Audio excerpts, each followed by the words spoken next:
Welcome, friends. We're talking about following the call of your wild soul and connecting to your inner mentor to help you navigate on that path. My name is Patty Bear. I'm a retired airline captain and an author, and I've been following the call of my wild soul since I was a child. I talk about the skills, strategies, mindsets, and obstacle navigation needed to live from and trust this colorful, adventurous path. Please hit the like and subscribe button below if you want to be notified when new topics come out. So in the last last several videos, we've been talking about how to follow the call of your wild soul, the different ways of hearing it and recognizing how you best receive guidance from your inner mentor. And we were getting ready to talk about how to not just passively receive inspiration and guidance, but how to actually ask for it, how to ask good questions to get targeted guidance that's customized for you. And then in the last video, I told you I realized I needed to take a detour and talk about the 4 stages of consciousness so we could notice the terrain of those 4 stages and how much different the type of questions we ask and the posture that we ask them from changes from stage 2 to stage 3. So real quick recap here. Stage 2 we talked about is a very parental model, and the person asking for guidance here is asking from a posture of being one down. So this is the energy of the employee asking the boss, the disciple asking the guru, the follower asking the leader, or the child asking a parent. And so as you can imagine, that's a very different energy. We're typically in those scenarios of asking one up, we're asking someone that seems like they're an all-powerful authority figure. Maybe we may think that they're all-knowing, and our posture is one of obedience to authority. So we may take the posture of beseeching, of feeling needy, of praying, maybe even begging an intimidating presence. And we may feel vulnerable to criticism and judgment from how much we're asking, and as well as how we're asking, and we may limit ourselves from that. So there's nothing fundamentally wrong with being in a less powerful position. It's a normal part of life, even for adults. Sometimes we're in the role of authority and sometimes not. But stage 2 consciousness limits a person from maturing into consciousness with the divine, with the larger world. It keeps us small, it keeps us dependent, it limits us growing into self-leadership and being a respected member of a team with the divine. Stage 3 consciousness asks us to grow into an adult frame of reference. It asks us to individuate and to ask from a posture of equality. And it asks us we're engaged in an endeavor of a shared goal with the universe. And that shared goal is a realization of your human potential and of the development of your gifts. And that requires broader questions. It requires more imaginative, more daring, limitless questions, and more discernment of those questions. So that's what we're going to cover today. How to ask questions that aid our individual journeys and how to access the wisdom of our collective team and that resides in the collective unconscious. So if you're not sure if the divine or the collective unconscious is a real thing, that's fine. It doesn't require you to believe in anything. You can simply think of these questions as a way to develop your own awareness or to jiggle loose your own inner wisdom. This can be a slightly shorter video than the others because once you know how to access communication, how you receive it, which we've talked about in the other videos, then asking questions it takes practice, but it's a relatively simple endeavor. Before we get on to that, though, I wanted to check back with you about the last video. And did you notice what your predominant stage of consciousness is? Where do you find yourself in the continuum, and how does that impact how you see your aims and your efforts? So remember that we slide in and out of different stages of consciousness depending upon the situation, but we'll predominantly have one that is where we're primarily at. Do you notice how you ask questions from a different posture? Are you asking questions from an upward or even a downward consciousness, which is typical of stage 2, or are you asking across, which is stage 3? So from here on out, we're going to be talking about stage 3 consciousness. And stage 3 consciousness, we shift our assumption to the universe as a friendly force, to a posture of co-creating with the universe as part of your team, and a shared goal of realizing what is unique within you that asks to be lived. The knowledge that your own unique spiritual DNA is both joyful for you and a benefit to the world around you, and that the universe has a vested interest in your individuation. So, you know how you're Googling something on the internet, or you're talking about something, and then the next thing you know, you're seeing advertisements for that on your social media, and that can feel a little creepy. But imagine that instead of something following you or paying attention to what you're asking and the kind of searches that you're doing in order to sell you something. Imagine that this friendly force of the universe was listening intently to your desires and your fears and your questions, with the aim simply of wanting to assist you in navigating through your life and on your path. And all you ever had to do as the leader of your life was to ask your team to provide possibilities, solutions, refinements, opportunities, or clarity. And that these answers would be curated to your specific situation so you could make decisions and take the next step. So asking a question sets something larger in motion. Questions are quests. They start us on our paths, even if we have no idea what the destination is or how to get there. Questions begin all journeys. So I don't pretend to know how the search engine optimization of the universe works. I don't pretend to know if it's scientific or what the basis of it. All I know is that it works, and I've used it for many, many years. And I know that historically other people have talked about this phenomenon. So long before Google existed, we had the innate capability to Google the universe. Metaphysically, we have been told in different metaphysical texts, ask and it is answered, seek and you will find. And that's a basic principle. So there's 2 basic criteria to asking, and it's pretty simple. 1 is to ask open-ended questions, and 2 is to be specific in your questions. So let's start with open-ended questions. When we ask yes or no, this or that questions, we're automatically limiting our answers that we can receive to just those 2 options. And the purpose of asking questions, generally speaking, is to expand our options. So once we've expanded our choices and we've sifted through possibilities, then it's appropriate to narrow down to this or that. So maybe we'll end up with 2 options or 3 options, and we're like, well, which is it? But by that point, we have enough clarity through the sifting process that we no longer need outside input, and we're just making a choice.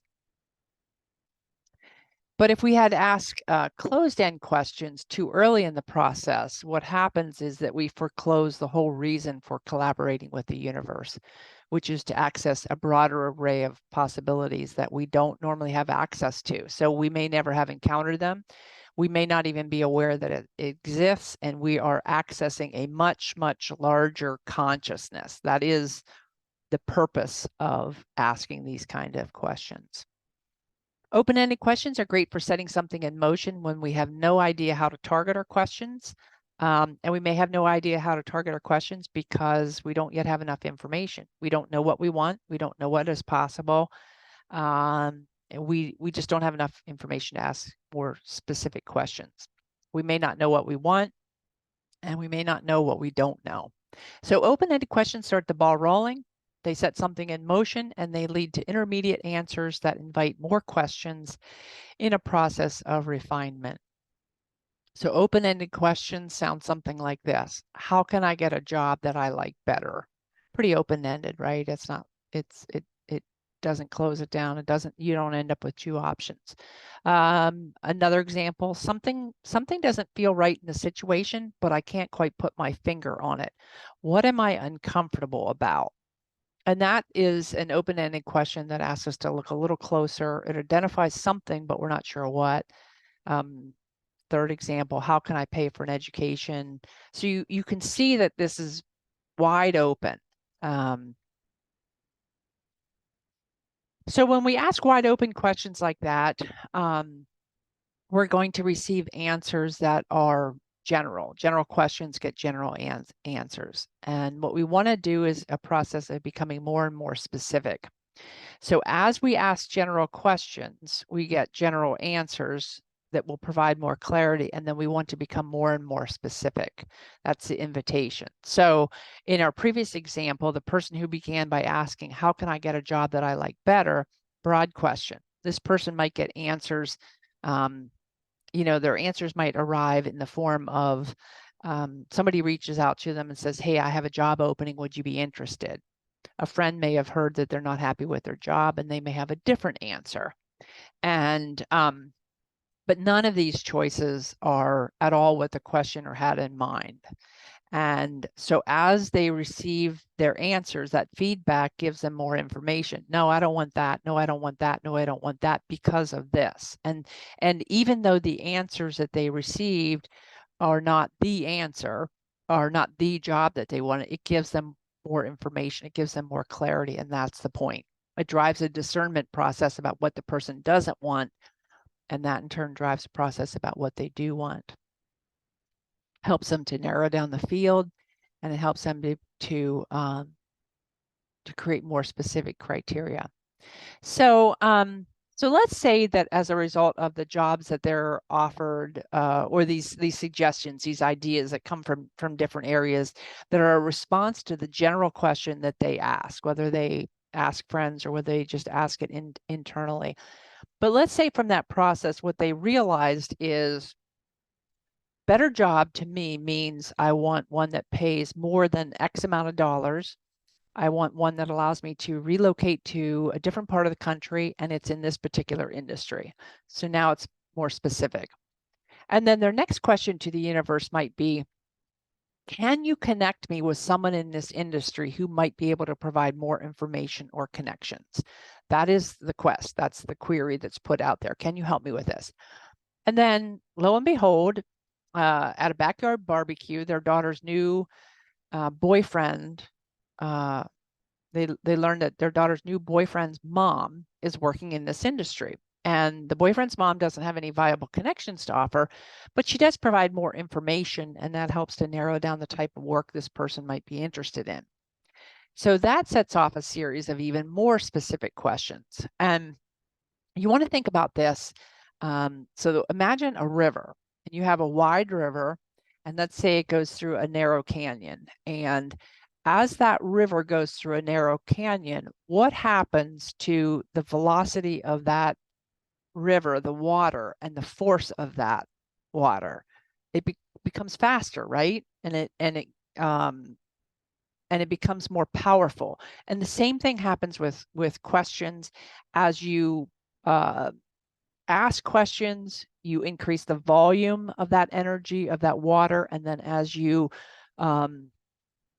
and then as you become more specific, you narrow it, and it increases the velocity, and it increases the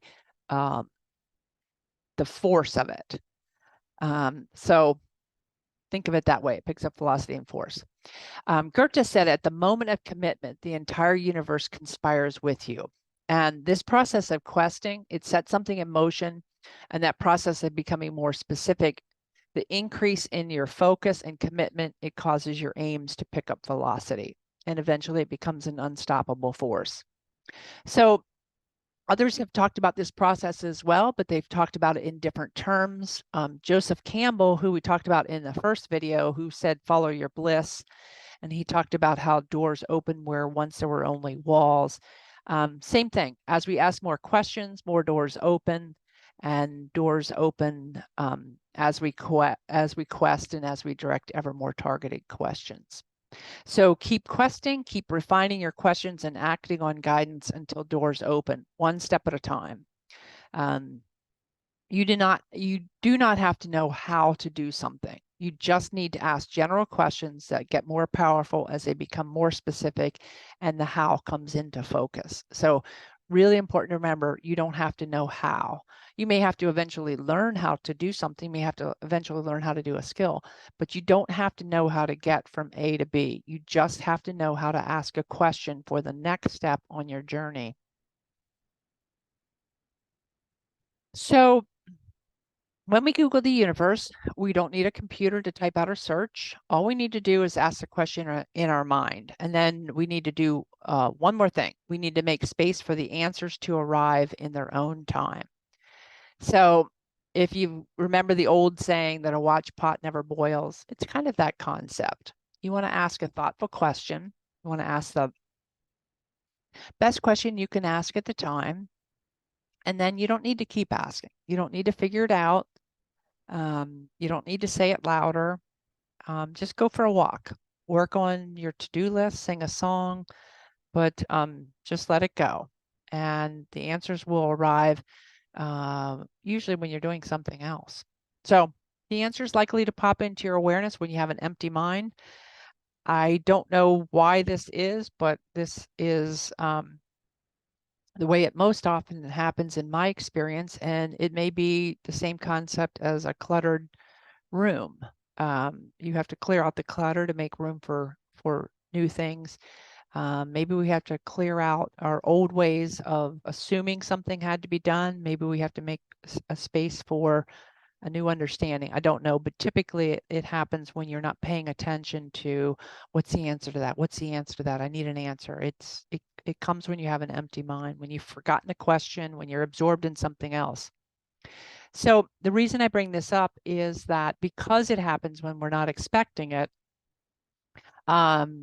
we can lose that answer. So we may think that an answer that we've been searching for will be such an aha that we'll remember it. And oftentimes that's not the case. If we don't have something to write it down or some way to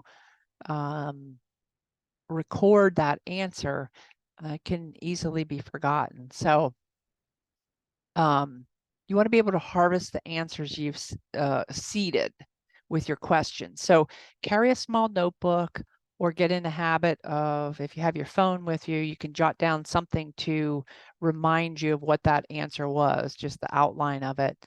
But make sure if you're going to seed with questions that you harvest the answers, because that's why you're asking, right? You don't want to let some of these brilliant replies to your questions not be honored or not at least be written down. Doesn't mean you have to act on them, but honor the answers you get by writing them down.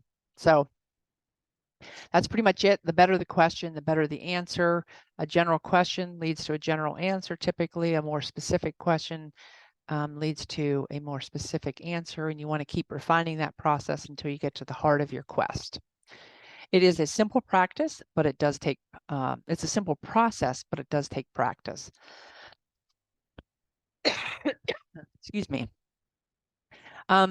Sometimes the answers we receive are so unexpected and they're so outside the answer that we imagined that it seems like it doesn't apply to us. It seems like it's maybe the wrong answer, and we just don't know what to do with it. So remember, you don't have to act on the answers you receive. You're always at choice. But if you've received an unusual answer, you might want to consider why you've received that answer. And you might want to ask further questions. How might this apply to me? What might this answer be suggesting? What might I not be seeing? And at least allow for the possibility. Ask further clarifying questions. Consider that maybe a guidance in advance of need, and just make a note of it. I think I told you earlier in one of the videos that I once received guidance maybe 15 years in advance of something, and I could not figure it out. I searched and searched, and I was like, what on earth does this have to do with right now? And I couldn't find anything, but the guidance was so clear that the only thing that was clear to me that was that I should write it down. And then I realized much later when I started writing my memoir that it was guidance for how to tell the truth. So, and I had it. I remembered it, I had it, and it was very helpful. So, friends, this completes this portion of the Wild Soul series, and we have covered following your bliss, what that means, following the call of your wild soul. We've talked about the acorn theory, how everyone has the seed of something unique within them that asks to be lived, and that they have the presence of an inner tutor or tutors to help them navigate on their path. We've talked about the ways various formats are used to communicate with you, what works best for you, the 6 clairs.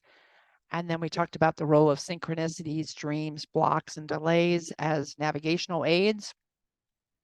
On the last video, as we mentioned, we took a detour of the stages of consciousness and how following the call of your wild soul is a stage 3 consciousness task. It's about individuation.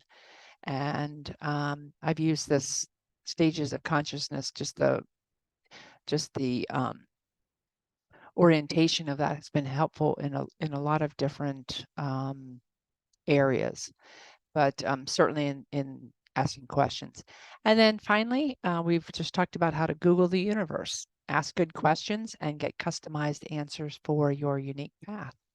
So practice crafting these questions, go from general to specific, and that's it for this part of the series. If you're curious about other aspects of the path of following the call of your wild soul, email me or message me. I'd love to hear from you. And if you'd like me to do a video on something, let me know. And if you have enjoyed this series, please like and subscribe. And remember that life's an adventure.